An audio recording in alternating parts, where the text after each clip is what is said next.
Hi friends, ఇక్కడైతే మా వారు ఫ్లవర్స్కి వస్తున్నారు. ఈ మల్లి చెట్టు పైన ఏముంటాయో అని భయంతో నేనైతే వెళ్ళలేదు. మా వారిని అడిగితే కోసిస్తున్నారు. నేను అంతకు ముందు మీతో షేర్ చేసుకున్నాను గార్డెన్ అప్డేట్స్ లో సీతాఫలాలు ఒక 2 days లో పండిపోతాయి అని. అవైతే బాగా పండిపోయి ఉన్నాయి. ఇంకా నిన్న మేము బయటికి వెళ్ళి రిటర్న్ ఇంటికి వచ్చిన తర్వాత ఇంకా వాటిని సడన్ గా చూసేసరికి కలర్ మారిపోయి ఉన్నాయి, బాగా పండినట్టు. ఇంకా నైట్ టైం వాటిని ఎందుకు కోయడం అని కోయలేదు. ఇంకా తెల్లారి లేసి చూసి కోసుకుందామని ఇక్కడికి వస్తే చూడండి, ఒక కాయే మిగిల్చుంది. మిగతా ఇవన్నీ ఉడతలు తినేసున్నాయి. కోతులే అనుకుంటే ఇప్పుడు ఉడతలు కూడా తయారయ్యాయి.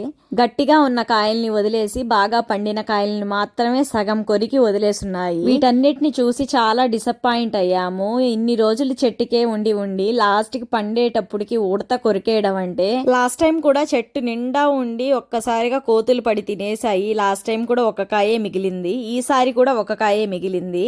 ఇంకా ఈ చెట్టు ఫ్రూట్స్ తినే అదృష్టం మాకు ఉందో లేదో మరి నెక్స్ట్ టైం చూద్దాం. Okay friends, please subscribe.